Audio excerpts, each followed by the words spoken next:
Today we're focusing on effective networking strategies, how you can integrate something like LinkedIn and other tools that are out there as part of your networking. So why are you networking? What's the purpose? What are you trying to achieve? And how do you know you're successful in doing that? So effective networking on campus and beyond, that integrates part of your professional narrative into this process. Just a quick introduction. I'm Dr. Joseph Barber. I'm the Director of Graduate Career Initiatives here at Penn's Career Services. So let's cover some general stuff first, or general information first about what networking sort of represents. A lot of the times, people see it as very much what they want from a networking scenario is the immediate outcome. I want to network so I can get a job, and I want to network so I can position myself for this career. And those are all great goals to have. And we'll sort of break up what a goal is versus the step-by-step process that you might take versus the outcome. But ultimately, especially if you're someone who is like me, sort of has more introverted tendencies and doesn't necessarily find joy with the idea of having a lot of conversations, if you see networking as the main goal is finding answers to questions that you have, you certainly can look for those things online first. And I spend a lot of time doing things online so I don't have to talk to someone. But at the end of the day, you're going to find out there are some questions that you just can't find answers to. And then it will become apparent why networking is important and what you can do with it, and how you can leverage that, right? So once you come to an unanswerable question about a career field or about how to manage your graduate school experience, then your goal is to find someone who can help you answer those questions. So what are those goals? What are those ultimate goals? Those sort of, the end of the process goals. Your goal might be to network so that you can effectively finish your academic program, your master's program, your PhD, the postdoc experience you're going through, and finding people to help you navigate the complexities of that is a wonderful networking goal. You might be trying to position yourself for a future degree. You might be a master's student who wants a PhD, and so your goal might be to get another degree. And so you want to connect with people who have done that, who are in that degree, who can give you insight into being an MBA or a JD or whatever degree that you want to go into, right? So that's a great networking goal. And then, based on the amount of bullets here or points here that I've listed for the get the job, that's usually why people are interested in sort of networking, is to help them get the job that they want after they leave Penn, after they finish their program or their postdoc or their degree. And so these then, on the right-hand side, are some of the questions that go along with those goals. No one can help you get a job. No one can help you get into a PhD program. Certainly no one can help you finish your degree more than you can, right? And so your goal is not to put that into the hands of someone else, but your goal is to get all the information that you need so that you can act on that information and achieve these goals yourself, right? So all of these questions were about getting the job. What skills do you need? What is the hiring process like? What types of challenges are common in this role? They all give you insight that you can leverage as you are identifying whether it's the right role for you, as you're thinking about how to highlight skills in your resume, as you're thinking about what answers to give in an interview to make sure that those skills or challenges are illustrated in your examples. So lots of actionable advice that can help position yourself for the roles that you want or for the goals that you want to achieve. But it's a step-by-step process, right? And so that's going to be a key part of this. And there are sort of multiple benefits to networking. There's the benefit that you gain to help you answer these questions, right? So to understand these different career paths that are out there, to understand how to think about talking about your skills and experiences in a way that makes those resonate with people in the roles that you're applying to, right? So the language that you use to describe your work at Penn and the language that you use to describe your work when you're applying to be a data analyst in a different type of organization, the language will be different because they use different language to describe their roles and you use different language. And so you need to be able to adapt how you describe your experiences to match those roles. And that's a great element of, or great byproduct of networking, is that you're going to be talking with people who will use that language and share that language with you just by giving you examples of their work. And then you can borrow that as part of your approach. The other side of networking that's beneficial for you is that it helps you practice verbalizing your experiences and your skills and your value and your knowledge areas and all those things that you're going to need to be able to verbalize as part of a job search process or as part of interviewing for another degree, right? And so it's really great practice. If you think about all these things in your head, but don't actually say them often, you will believe it less because a lot of things happen in your head, but the verbalizing it and you actually hearing yourself verbalizing it is going to make you much more confident as you are thinking about who you are and what value that you bring to an organization. And there's also the extra benefit of being able to help other people, right? Networking is great to help you answer your questions, great to help you position yourself for future successes. It's also wonderful to support those around you. And so you being an advocate for and uplifting those around you is a key part of networking and can be a key part of your brand. Your brand, your professional narrative is all about what you say and what you can point to, but primarily what you say about yourself. And so really practicing what that sounds like, practicing in different types of conversations, seeing if what you actually say makes sense to someone, right? So you're doing this very specific research at Penn and you have to communicate with someone about that. And if you describe it to them and they sort of have that quizzical look and they don't really understand what you're saying, then you know that there's more work to do to make sure that people can see value in the work that you're doing. So you iterate over time to address that. I shared this last time, just a quick summary. So you are, as you're walking around and engaging with people, have a big impact. Your narrative is bigger than you. It's the evidence that you put out there. It's the things that people can see. And then your brand is even bigger because that incorporates what people think about you and what people say about you. All of these things are important as part of your networking strategy. So let's think about a networking timeline, right? Many of you may be close to the end of your program. Some of you may be at the beginning, midway through. There's all sorts of things that you can be doing as part of networking that are helpful at different points in time. So obviously, if you're early on, learning about the best practices to navigate the Penn environment is so helpful, right? So the challenges of Penn being decentralized and nothing being easy to find. It's not just Penn specific. Lots of institutions are like that. Finding people to help you connect with resources or people or tools and technologies is going to be a key part of that. Finding professional development opportunities, whether that's work study roles, whether those are student groups on campus so that you can be actively involved in doing things. That's networking too. Finding those opportunities in networking, even doing them allows you to network more effectively. Exploring your career options, right? So as you think about the future and think about what's next, are you certain in terms of what paths right now you want to invest in? Are there more? Are there less? That's a networking question too. And then making sure by the end of it that you are connecting with people who are some of the decision makers in the hiring process, right? So knowing and building strong relationships with campus recruiters or HR staff or hiring managers who might be former Penn students, Penn alumni out there who are hiring for positions right now. You can build those connections over time. And the earlier you build those connections, the more powerful they'll be when you actually need them when you're looking for a role out there. So lots of networking opportunities that can happen at different points in time. For you right now, there's lots around you that you can be doing without even sort of venturing beyond the campus that is still going to be helpful. So networking to help you where you are right now is a sort of a key part of that. And this is sort of me sort of going back to this idea that first generation students and postdocs sometimes can face different types of challenges. We talked about social capital last time. In this case, social and cultural capital are things that are worth thinking about, right? The social capital are the networks that you have and the people that you know who are doing all these things, who successfully navigated academic settings. If you're first generation, you don't have as many of those connections. You don't have people who can say, well, make sure you don't do this or make sure you do this. The social capital that you really want to invest in and networks and strong networks are a key part of that. So what are some of the challenges that may pop up that networking can help with, right? And I think the first one here we sort of addressed, but the first bolded one here that, there are lots of unwritten rules and best practices in academia is a really true one, right? So I was a first generation PhD student. I got a PhD because my advisor said I should get a PhD. And I thought, that sounds great. I'd love to be called a doctor. But I had no knowledge of actually anything about the PhDs. I hadn't had any conversations with anyone about what it meant or what it would lead to. And then when I was a PhD, I wasn't leveraging the resources on the campus where I was effectively because I didn't even know to look for them or that they were there. I went to a career services office once because I didn't even know what career services did. So there's lots of things that you can learn from people who have had that experience and have lived through that can help you. A lot of professional support does happen outside of your lab or your research or your work, right? So if you're an architecture student, you're focused on your portfolio and your studio, that's wonderful if you want to be an architect and great skills, but some of the transferable skills happen outside of that. If you're a STEM researcher, if you're a humanities PhD, right?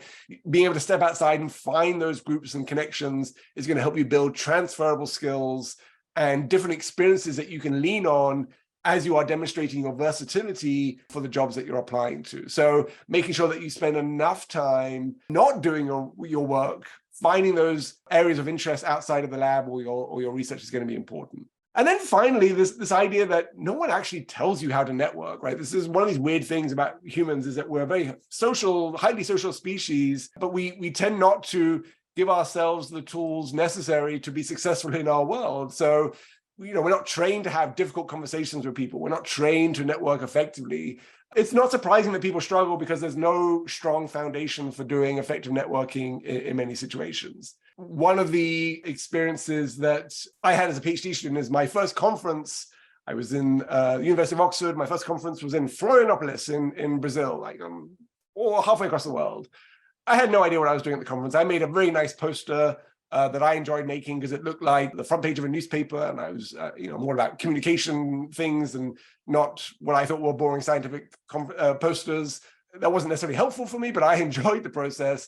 But I didn't know what I was doing there. I didn't know who to connect with. I didn't know how to connect with them. I didn't know what value to bring. And so it was a long trip that was sort of overwhelming from my perspective. This is a video that we have on our Penn Career Services YouTube channel about sort of networking at academic conferences. So if you have these coming up, so you might look at this. But these are strategies that you really want to be thoughtful about and really want to help make sure that you are integrating into your approach, so that you're not just going to conferences because people go to conferences, but you're going there with a purpose and with a strategy, and you're going to celebrate the successes that you walk away with because you have both of those things. What types of questions can you be asking people to sort of support you in your own endeavors, especially as a student at Penn or a postdoc at Penn? And who should you be asking? The key elements here are thinking about all of the different points of connections that you might have with people across the campus, right? And beyond campus. Let's think about a few of these elements here. So student groups and peers in your cohort, people in your lab, people who you're working with, people in your classes that you're taking. Ask them about skills, because skills are actionable things that you can do something with, right? So you say, what skills, people who are above you in your program, what skills have you been using to make you successful in your research or in your work? Whatever they say, you may have some of those skills, or you may never have heard of those skills, or you may know that you need to build those skills. And so some of the follow-up questions would be, where can I build that? Where can I gain more experience in doing that, right? And so because skills are actionable, because you can actually say, well, I'm going to learn this, or I'm going to find a way to gain this skill, it's a really great question to ask people. We talked about campus resources. That's a great question to ask people. What have you used? What did you find helpful? Who were the points of connections on campus that you found to be supportive to help you address concerns that you might have had? What other student groups out there did you build community with? Right, so all of these give you something that you can act on that are going to be helpful, just as examples. The student group and the postdocs, right? So that it's its own thing, because once you're part of these groups, you are doing things. There are actions that you can take and things that you can do, projects that you can be involved with that help you build skills and experiences. Now, the Hub at Penn is a great way to find some of the student groups on campus. You can find out some of the resources there. You can break it down by graduate as a tag. So if you're interested in groups that are primarily focused around the graduate experience, you can find that as well. The Penn Clubs is sort of a subset of that. So you can look for clubs within the Penn Clubs, and you can search by keyword here. So focusing on science clubs here, and you can see some of the ones that are out there. Now, student clubs ebb and flow. Some are evergreen, they're always there. Some come and go. I think the Penn Data Science group was very active at one point. I don't think it's currently active right now. And not every school-specific group might be in this list, but a lot of them are. And so it's a wonderful opportunity then to say, well, how can I connect with people who I may not yet know, who have insights into something that I'm also interested in, and what can I get involved with that I can put on a resume to demonstrate leadership and community engagement, to demonstrate that I'm proactive. Handshake is another wonderful tool to sort of leverage the Penn network, the students who are here right now, the postdocs who are here right now. Handshake is our student employer engagement platform. So we use it to put our programs on. We use it to allow employers to post jobs. There's lots of ways to use it. You can set up a profile on Handshake much like you do on LinkedIn. And it's a great thing to do. And it's a great thing to make that profile public, because employers and recruiters do use the Handshake platform to find people, right? Just in the same way that they do on LinkedIn. So that's a really great thing to do as well. But let's think about ways to sort of leverage the network here. So if you click on your photo in the top right-hand corner, your photo, it won't be my photo, click on my profile and then go to the next page. Scroll down the next page. This again is where you can put some of your experience and some of your things that you've done. But under the Discover More Students, you'll see the Discover Students Like You across the Handshake network. If you click on this, this takes you to every student who has a public profile across the 500 plus institutions in the US and elsewhere probably that use Handshake, right? Well, that's an overwhelming number of people. You don't need to worry about connecting with all of those people. But as part of the filters that you have, you can just click on University of Pennsylvania only, right? And that's going to narrow it down to 10 people who have Handshake accounts, who've made those public, that you can then access, right? And so what I did here is I searched for Penn people, and I filtered it by school year, postdoc, and doctoral students in this case. And this list of students and postdocs represents that.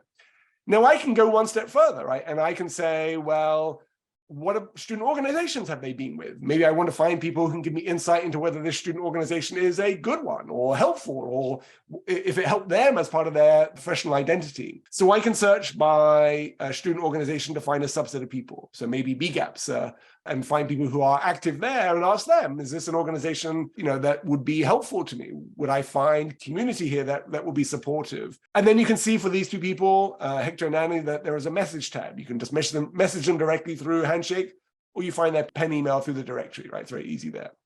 So that's one example. And then this is Hector. You can look at his profile. You can find him. You can see where he is right now. If he's graduated, which it looks like he has, you can find him on LinkedIn beyond that. But a lot of information that you can leverage here.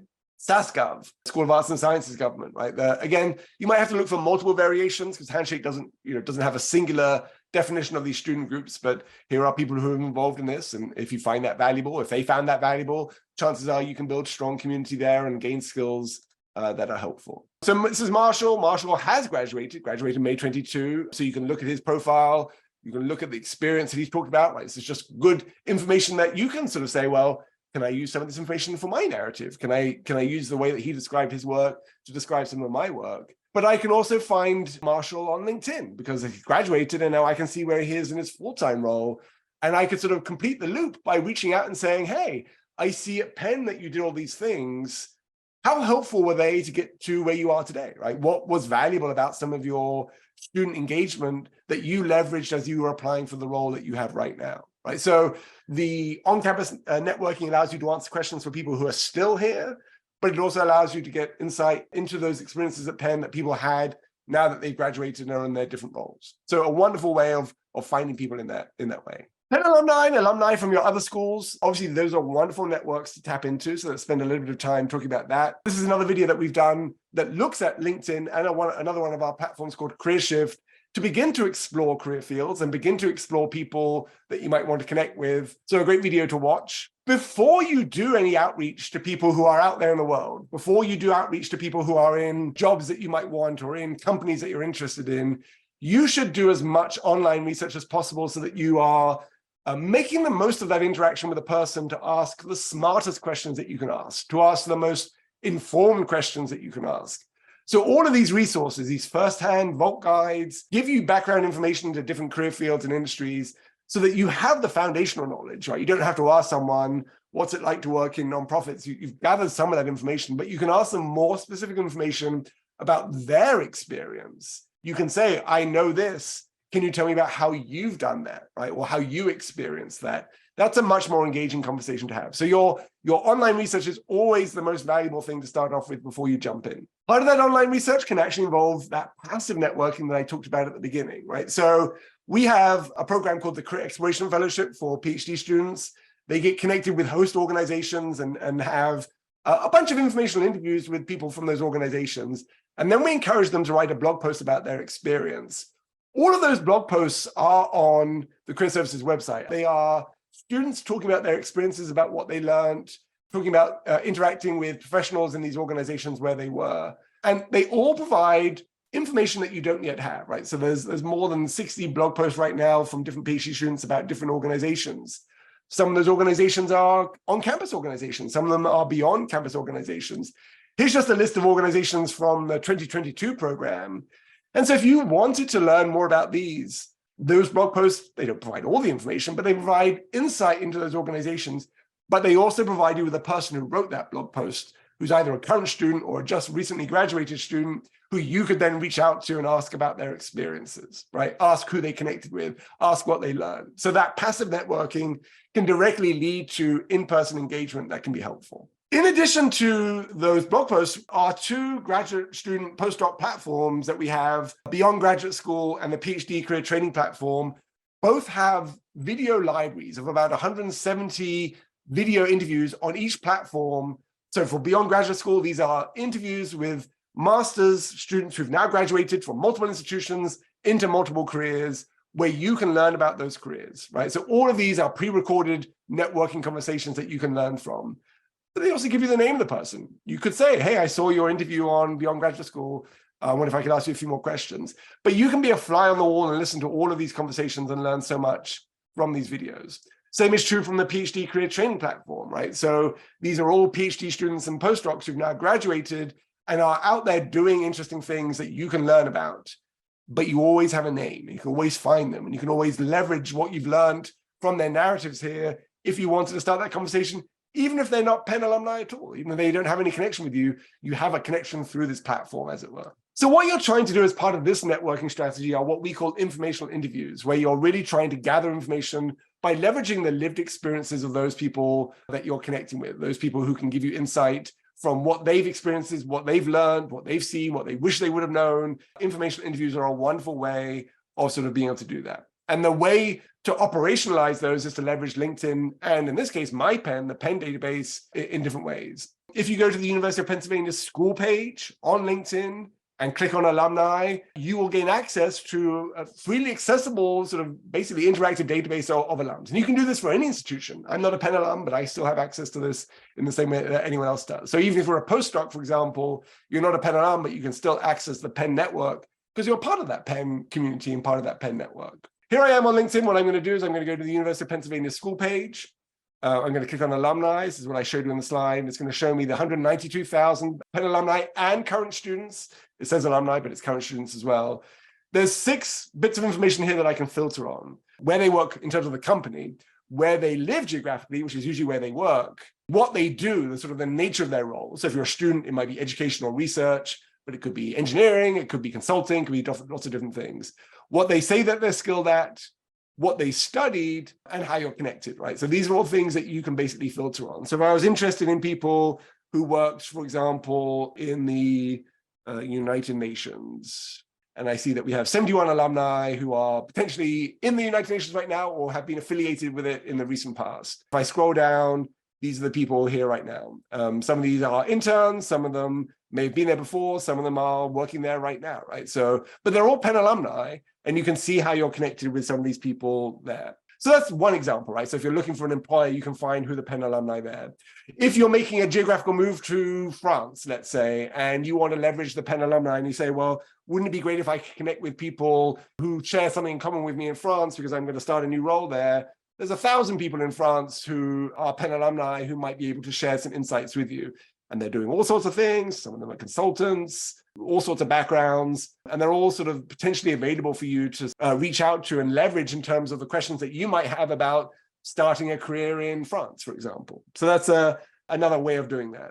Then finally, you can sort of use a keyword search to sort of more broadly look for perhaps a job role. So a UX researcher, right? So that's maybe what you're interested in. You throw that in there. There's 272 of them. You can see tech companies and finance and places like that. These 272 people are listed down here. These are people that I may have connections with or I may not. But if I scroll to the over here to my how I'm connected, my second degree connections are really very valuable. These are people that I don't yet know on LinkedIn, but I can because I know someone in common who does know them, right? So if I wanted to reach out to any of these people, Deborah, for example, I can see how I'm connected. Heidi, I know through LinkedIn. Heidi knows Deborah. Heidi may be able to help me start that conversation with Deborah. So a wonderful way of sort of leveraging those connections.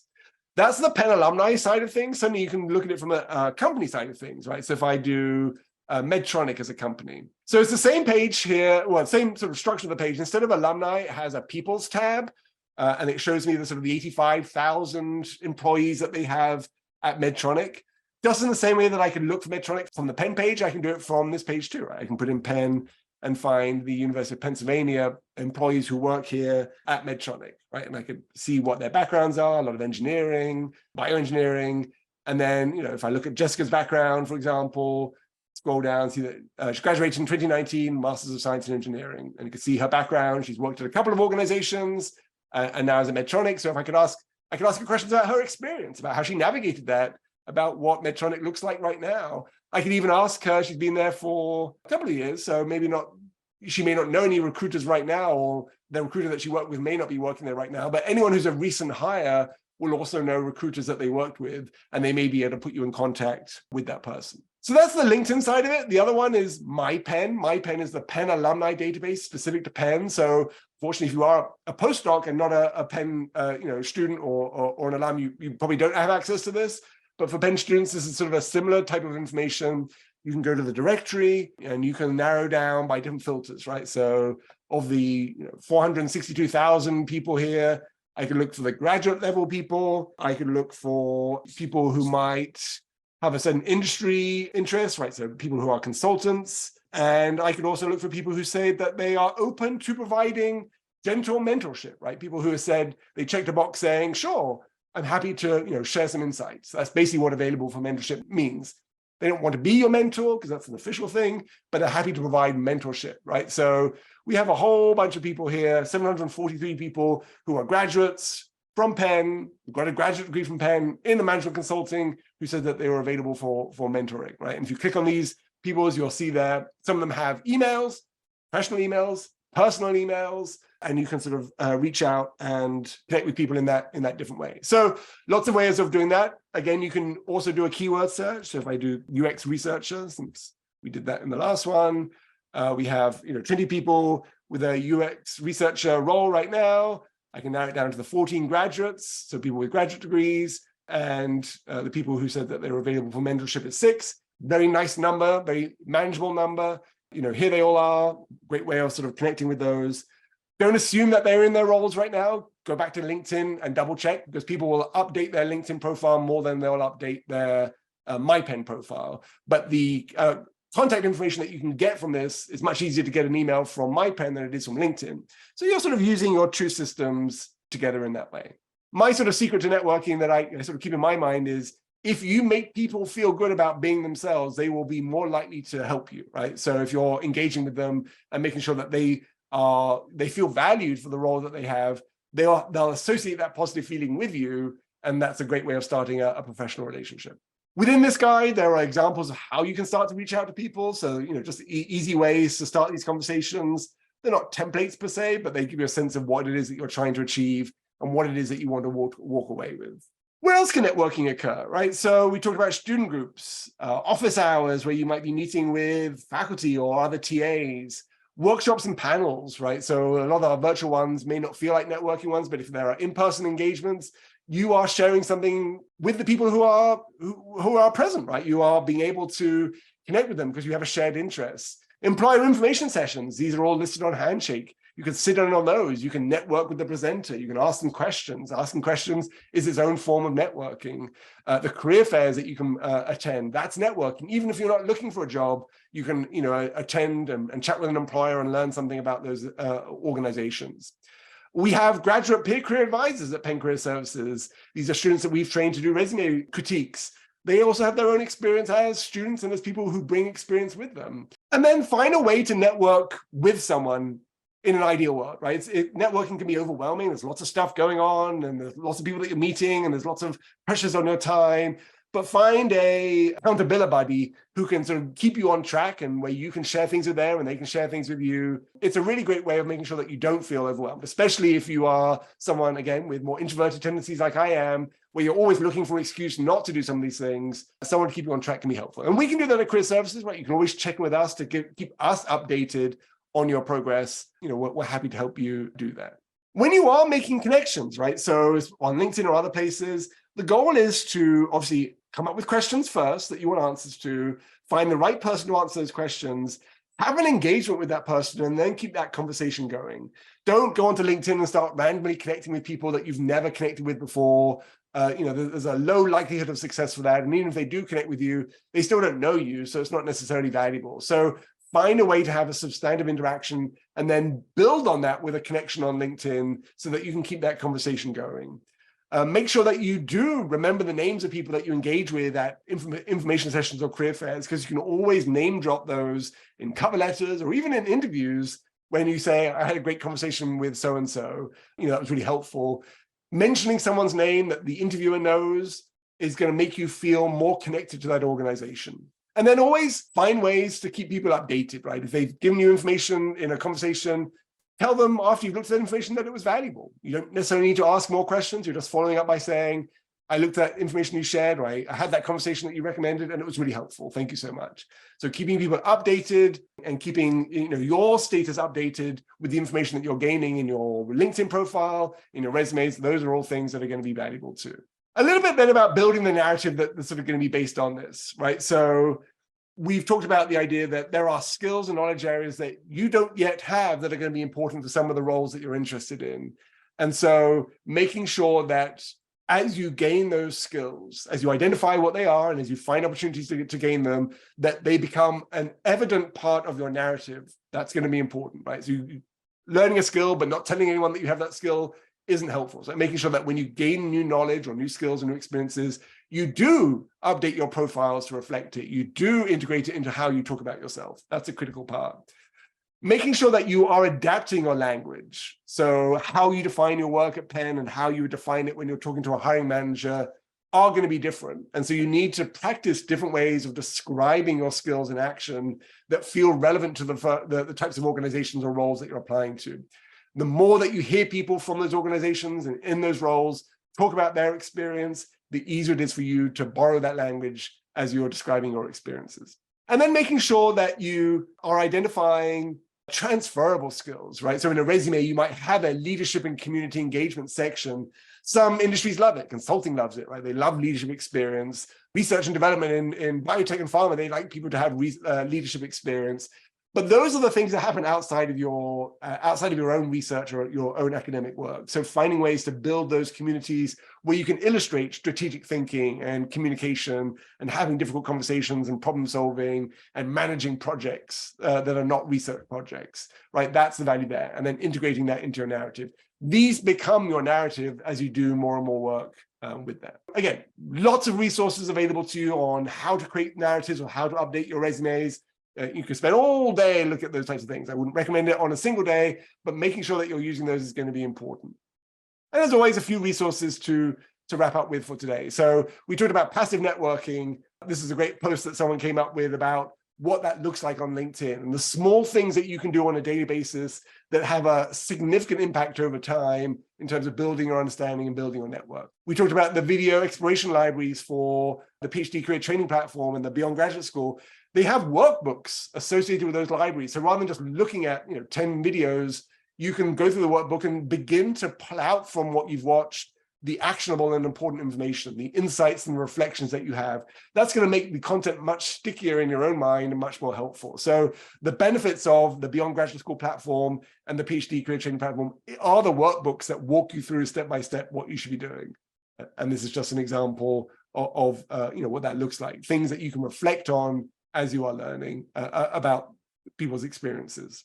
Big Interview is another one of our platforms that you have access to. It's primarily focused about interview prep and interview practice, but they also have a video curriculum on networking and on negotiating and on resumes. So another set of resources that you can access so that you're never without resources there. As part of this session, they have a networking contacts worksheet, just an Excel spreadsheet that might be the foundation for what you want to do to keep track of your networking. Because an ideal thing to do with networking is not just have it in your head, but to find a way to create a sort of a nice spreadsheet that keeps your progress visualized so that you can see the progress that you're making and see where the gaps are in terms of who you need to reach out to next.